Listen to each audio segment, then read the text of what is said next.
So first I heard about FHE was probably during my cryptography course that I had at university.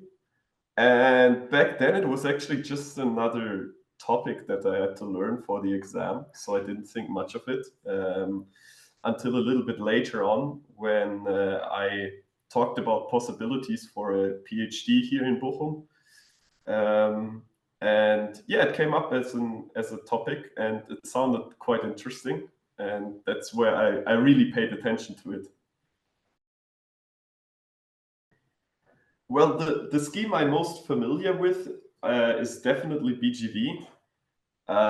My favorite scheme, I really also like the ideas of TFHE with the Boolean-based approach. I think it's a really cool approach.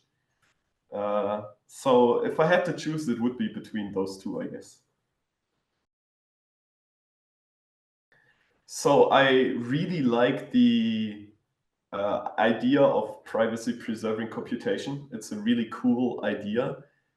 And it's also a research topic, I feel like, so it mostly brings good things, and also it's something that has a touch to reality. So obviously we don't know how FHE will develop or for certain, but there is a chance that this will someday impact quite a lot of lives. And so I think this is a really cool thing that your research topic could have an impact on many people. So that's what I really like about it. So the biggest challenge was definitely the math. I have a well, I studied IT security, but it's more computer science focused than math focused.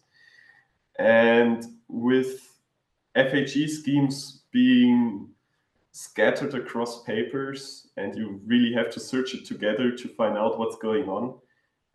With all the different kind of nuances, with the math in the papers, there was a challenge getting used to all of that with the notation and so on. I feel like this took quite a bit of time. So obviously we cannot say for certain.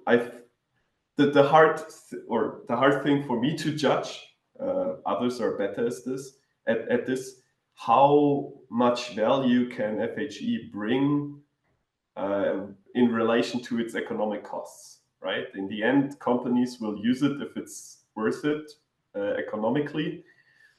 And I find it hard to, with my expertise at least, I find it hard to judge where exactly this boundary is.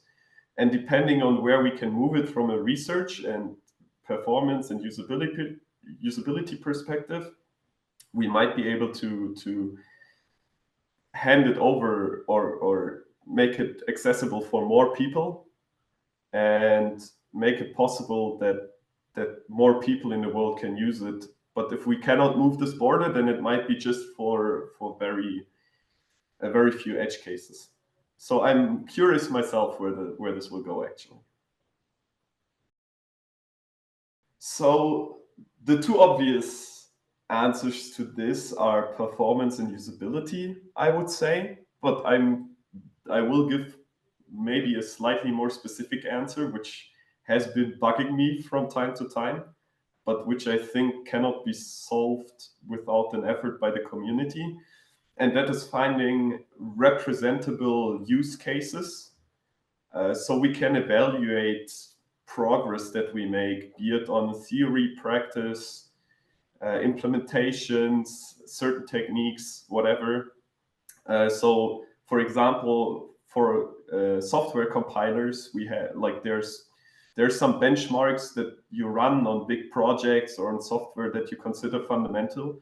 And I think having something similar where we can agree on this is a good representative set of benchmarks for the current time being, let's say for a couple of years, and one can update it obviously, that would be really helpful so we can evaluate ideas across the board.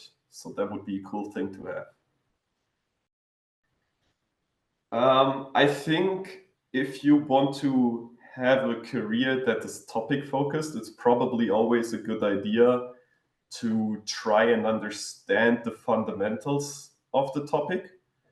So if you only learn on the surface area, then it might be hard to adjust to circumstances changing.